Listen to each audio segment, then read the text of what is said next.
Hai, apakah kalian pernah berpikir bagaimana alam semesta kita bisa tercipta?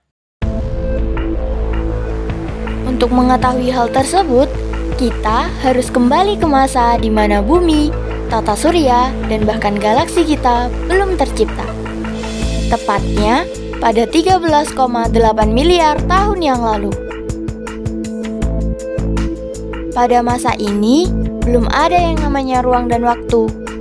Mulanya, alam semesta merupakan gumpalan superatom dengan bentuk yang jauh lebih kecil dari apa yang pernah kalian bayangkan.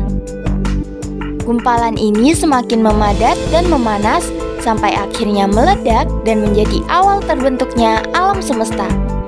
Kita biasa mengenalnya sebagai ledakan Big Bang.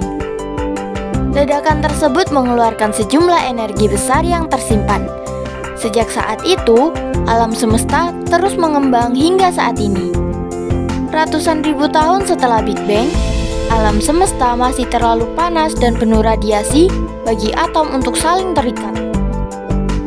Dan di saat energi dari Big Bang sudah mulai mendingin, elektron dan juga proton sudah mulai berpasangan dan menciptakan unsur baru yang disebut dengan hidrogen. Dan hidrogen inilah yang menjadi pembentuk bintang-bintang yang bertaburan di alam semesta. 100 juta tahun pasca Big Bang, bintang pertama dalam alam semesta pun terbentuk, menjadi tanda akhir dari masa kegelapan kosmik dan menyediakan gas-gas yang dibutuhkan untuk bintang generasi selanjutnya.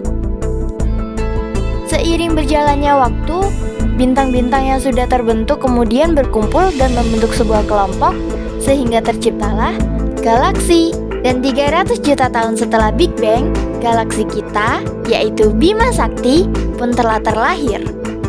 Galaksi yang menjadi rumah bagi tata surya kita. Para ahli memperkirakan bahwa galaksi ini memiliki setidaknya 100 miliar planet, sekitar 400 bintang, dan miliaran benda langit lainnya, termasuk bumi. Selama masa pembentukan, planet bumi kita menjalani 4 periode zaman yang berbeda. Masa Arkeozoikum merupakan masa awal pembentukan batuan kerak bumi yang kemudian berkembang menjadi prokontinen, berlangsung sekitar 2,5 miliar tahun yang lalu. Di awal pembentukan, permukaan bumi masih jauh dari kata stabil. Pada masa ini, umur planet bumi masih sangat muda. Gas sangat mencekik. Sinar matahari menyengat. Badai mengamuk di mana-mana. Banyak letusan gunung berapi serta gempa yang sering terjadi, sehingga sangat tidak memungkinkan untuk adanya kehidupan. Namun, mikroorganisme pertama kali muncul di zaman ini. Organisme pertama yang ditemukan yaitu berasal dari spesies Cyanobacteria. Bakteri ini menggunakan metana, amonia, dan juga sulfat untuk berfotosintesis menghasilkan oksigen.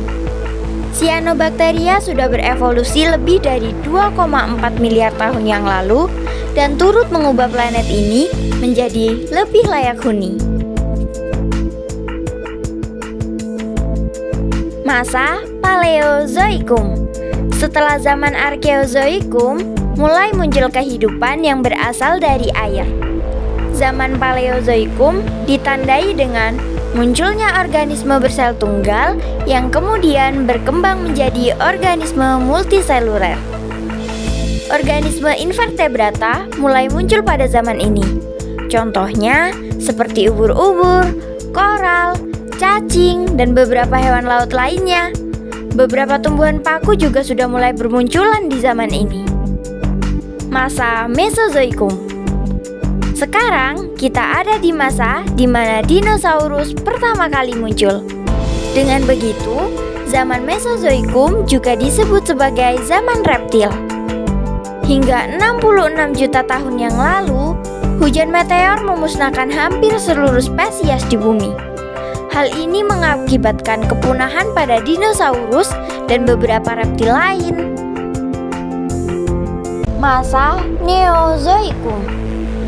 Zaman setelah kepunahan dinosaurus ketika permukaan bumi didominasi oleh mamalia dan juga burung berawal dari 60 juta tahun yang lalu sampai sekarang.